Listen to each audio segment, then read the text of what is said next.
Saludos cordiales. Nosotros vamos a presentar la ponencia Políticas Públicas de Espaldas al Mar, específicamente el caso del Plan Nacional de Pesca y Acuicultura de Costa Rica 2025. Nosotros somos Eugenia Boza Oviedo y Claudia Castro Sandí.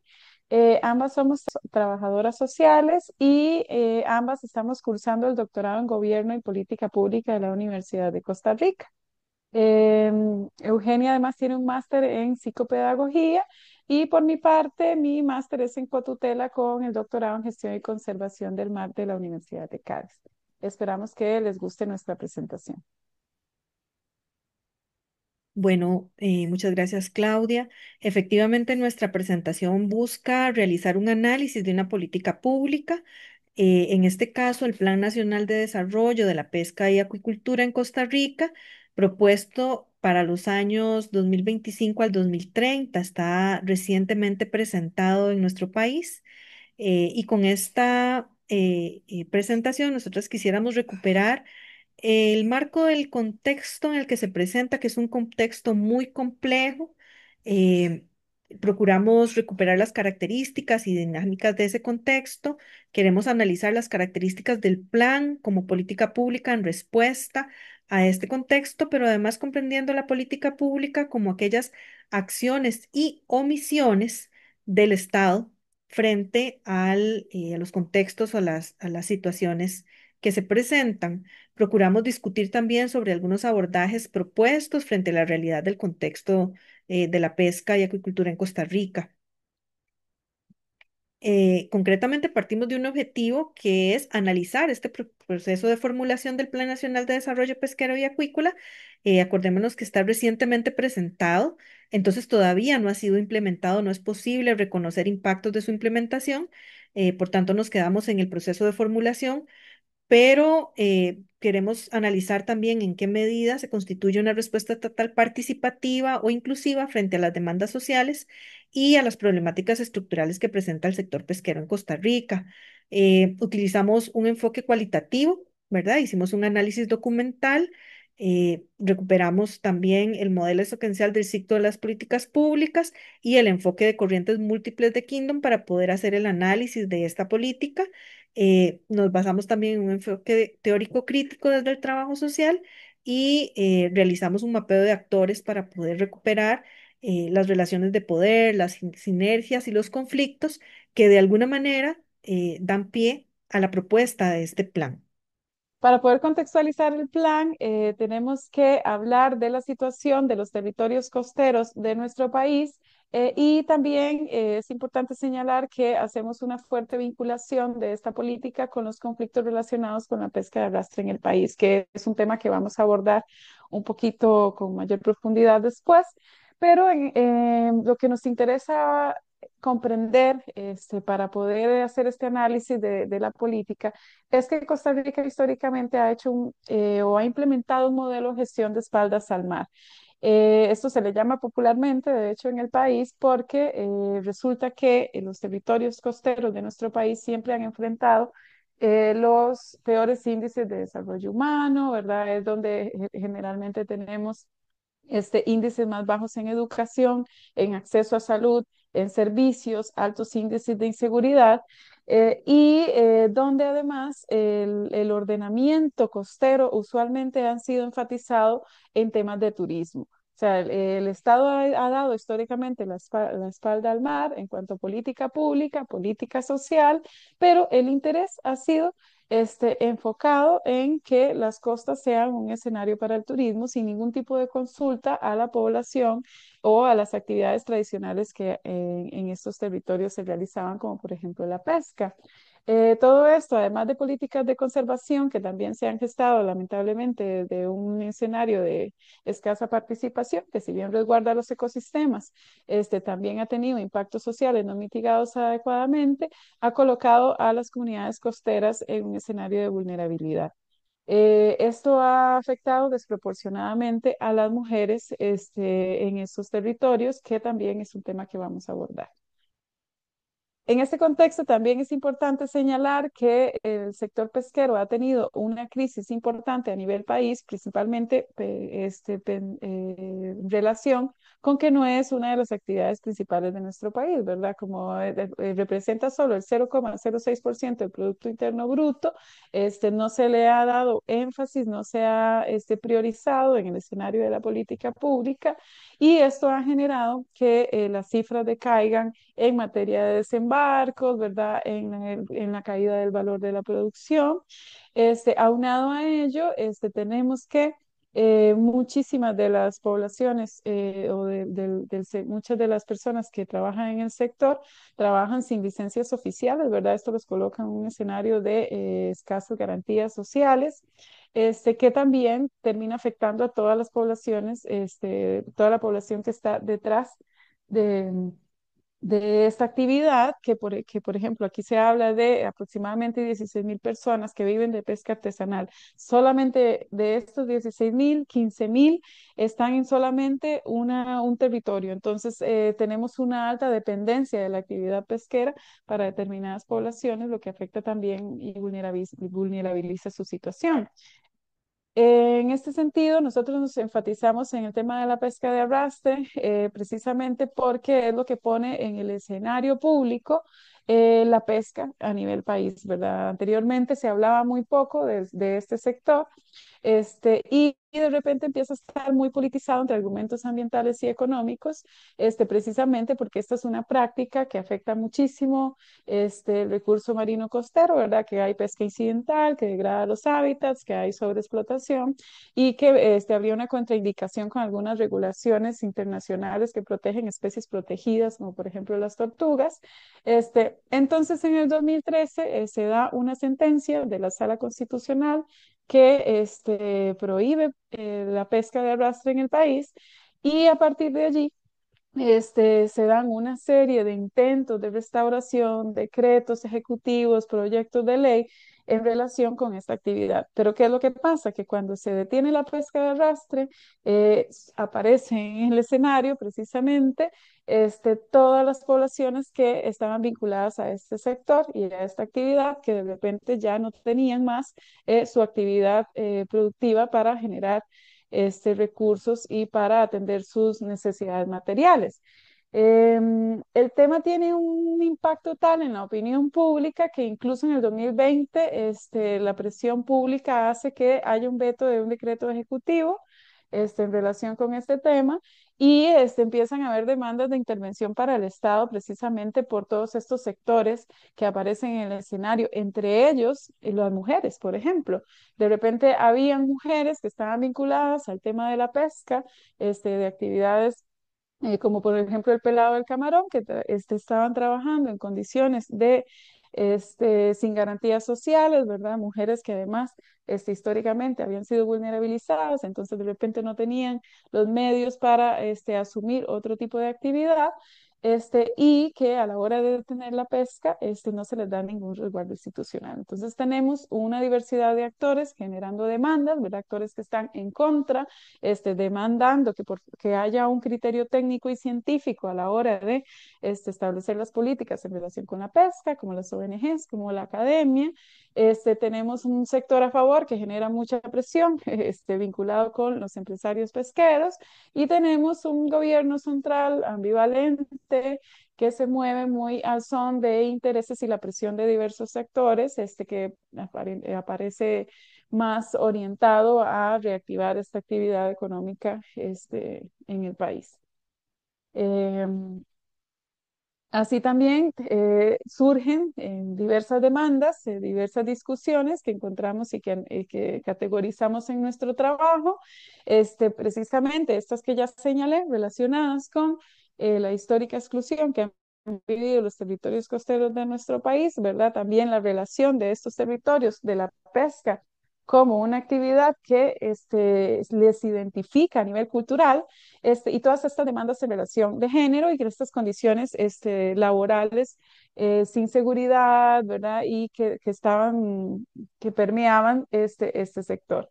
Tenemos también toda la necesidad de proteger y recuperar los ecosistemas marino-costeros, ¿verdad? Que estaban sufriendo precisamente por la pesca incidental, ¿verdad? Por la sobreexplotación y que promueven que haya artes de pesca más sostenibles y selectivas en el país. Tenemos también la necesidad de regular el ordenamiento pesquero por los grandes conflictos que hay, incluso por un sector que no podemos ver como un sector homogéneo, ¿verdad? Que ya tiene sus diferencias entre los tipos de flotas, entre los tipos de actividades y de artes de pesca que se generan, el tema de las mujeres, que también está muy invisibilizado, la necesidad de regular las licencias, las zonas de pesca, y todo esto permeado por decisiones basadas en ciencia y transparencia, que ha sido una demanda incluso que se le ha pedido al país, pues ya que Costa Rica ha sido calificada como el país con menor acceso público a la información. Entonces se exige que haya transparencia y que haya evidencia científica y confiable a la hora de generar la política pública. También tenemos una institucionalidad que ha estado en conflicto, que presenta muchas grietas, hay desconfianza hacia las instituciones, que parecen estar cooptadas por intereses empresariales y donde hay una centralización del poder y una escasa articulación institucional entre estas instituciones, donde además se da escasa participación local, se incentiva poco la participación de las poblaciones locales y las decisiones han sido históricamente impuestas desde arriba sin considerar a la población. En este contexto que nos acaba de narrar Claudia, es que se propone este Plan Nacional de Pesca y Acuicultura, justamente presentado alrededor de marzo, abril de este año. Eh, este documento presentado prioriza la modernización productiva, tiene su énfasis en recuperar y promover la ampliación de la economía en las zonas costeras costarricenses. Sin embargo, no aborda de manera integral la desigualdad estructural, ¿verdad? Parte de diagnósticos, de propuestas y de recuperación también de posturas de diversos actores, eh, pero en la práctica esta participación recuperada es limitada, ¿verdad? No queda claro cuáles actores participaron o desde dónde se comprende esta participación a la hora de posicionar el plan. Y bueno, a pesar de la propuesta del plan, las comunidades costeras siguen excluidas en la toma de decisiones. Este plan es reconocido como que surge en el marco de una ventana de oportunidad política, tal como lo plantea Claudia, en el momento en que se interponen los recursos legales que frenan el ejercicio de la pesca de arrastre en Costa Rica, surge una serie de conflictos y una serie se evidencia una serie de necesidades que impulsan, además de las discusiones a nivel popular, organizacional, la necesidad de establecer también propuestas de política pública para abordar las diferentes necesidades, ¿verdad? Es ahí donde vemos esta oportunidad política. Se reconoce la presión de la sociedad civil, de los medios de comunicación, de la comunidad internacional, y es cuando actores como el Instituto Costarricense de Pesca y Acuicultura, Incopesca o el Ministerio de Planificación, Mideplan, actúan como emprendedores de la política, ¿verdad? Incorporan metas e indicadores, sin embargo, desde un enfoque técnico basado también en la gestión institucional. En el plan, nosotros reconocemos algunas ambigüedades y falta de profundidad que comprometen la legitimidad, ¿verdad? Por ejemplo, em, no incluye la participación de los actores críticos de la pesca de arrastre, no menciona la pesca de arrastre tampoco. Por tanto, consideramos que esto compromete esa legitimidad. Eh, Haciendo el análisis desde la corriente, desde el enfoque de corrientes múltiples aplicado al Plan Nacional, vemos esta corriente de problemas, ¿verdad? La crisis estructural ya mencionada, evidenciada en la exclusión, en la pobreza, en el conflicto ambiental. Vemos indicadores como la caída del valor de la pesca, la alta informalidad, y vemos también la participación de actores clave que están movilizándose permanentemente para posicionar, reivindicar y recuperar también espacios desde los diferentes mecanismos que tengan, ya sea la presión mediática, la presión política o los mecanismos legales, ¿verdad? Vemos también una corriente de la política pública en la medida en que estos emprendedores de la política eh, reconocen la ventana de oportunidad y plantean algunas soluciones, ¿verdad? Entonces, en este caso, podríamos reconocer al plan mismo, ¿verdad? Que surge como una respuesta técnica y estratégica desde cuatro ejes, que son la institucionalidad, la competitividad, el valor agregado y la comercialización. Y reconocemos algunas limitaciones importantes como la ambigüedad frente a la pesca de arrastre o la exclusión de actores clave. Reconocemos una tercera línea que sería una corriente política que está más vinculada al contexto, a este contexto polarizado, intereses económicos, por ejemplo, de las empresas frente a intereses de defensa del ambiente. Y vemos también muy claro el papel del gobierno actual intentando reactivar la pesca de arrastre frente al veto del gobierno anterior, ¿verdad? Entonces, bueno, reconocemos acá una necesidad urgente de reactivación económica propuesta por las personas afectadas, que Claudia les pudo explicar anteriormente, eh, y de esta corriente, de la conjunción de las diferentes corrientes, tenemos el producto de la política, que es este Plan Nacional de Pesca y Acuicultura. Reconocemos como emprendedores de la política al INCOPESCA, al Ministerio de Planificación, las organizaciones no gubernamentales y la academia, al movimiento ambientalista y grupos de personas pescadoras y artesanales que han tenido un rol muy importante en diferentes flancos de análisis de esta problemática. En conclusión, reconocemos que el plan surge ante esta diversidad de conflictos sociales, ambientales y económicos en torno a la pesca, muy vinculado a la pesca de arrastre, ¿verdad? Con las demandas que ya señalamos, pero con demandas claves en relación con la protección de ecosistemas marinos, la sostenibilidad pesquera, ¿verdad? Hay mucha demanda también de los pescadores artesanales de que si una práctica no resguarda los ecosistemas, también afecta sus prácticas artesanales y en relación con las desigualdades existentes y con la exclusión en los territorios costeros. Sin embargo, el plan plantea sobre todo una modernización institucional, un fomento de la competitividad y otros elementos más a nivel técnico y de ordenamiento que de repente pueden desviar la atención a estas demandas reales del contexto social que hemos señalado a lo largo de nuestra exposición. Asimismo, hay una ausencia de una postura explícita en relación con este tema que nos ocupa, que es la pesca de arrastre, que genera mucha incertidumbre y que mantiene al movimiento social, a las organizaciones de defensa ambiental, a la academia, con una vigilancia activa para reconocer si hay expectativas de reactivación de esta actividad sin que se tomen en cuenta los criterios técnicos científicos que estas mismas instituciones y que la academia ha exigido o ha evidenciado que es necesario reconocer.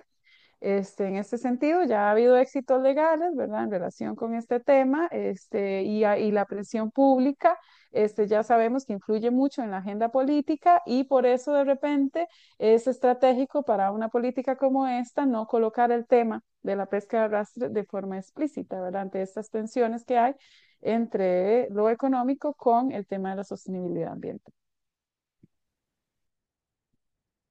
Podemos concluir también que la propuesta de la política, o sea, el plan, incluye un diagnóstico, estrategias, evaluación y monitoreo, que según indica el plan mismo es un proceso abierto a modificaciones y al estar iniciando eso es una posibilidad y una oportunidad también. Concluimos que existen dudas sobre la capacidad de implementación y seguimiento a largo plazo precisamente por que se acerca también la finalización de este gobierno. Eh, Consideramos además importante recuperar que el involucramiento del Incopesca, del sector pesquero y la academia, pues son aspectos importantes, pero que siguen siendo parciales. Sigue siendo parcial la forma en que se vinculan porque falta la participación más amplia de estas organizaciones ambientalistas, de los organismos internacionales y de las municipalidades, quienes en principio se movilizaron también en el marco de la discusión en contra de la pesca de arrastre. Consideramos que mientras esta política sea sectorizada y no integrada, no va a atender las demandas complejas del sector y de las zonas costeras, que son condiciones estructurales de violencia, exclusión social, vulnerabilización en general. Consideramos importante recuperar además eh, que desde el enfoque sociocrítico las políticas no son neutrales, expresan intereses y conflictos. En este caso, se vinculan a un Estado también no neutral, con unas características importantes y con intereses importantes también vinculados con la pesca de arrastre, ¿verdad? Y con el fortalecimiento del sector empresarial.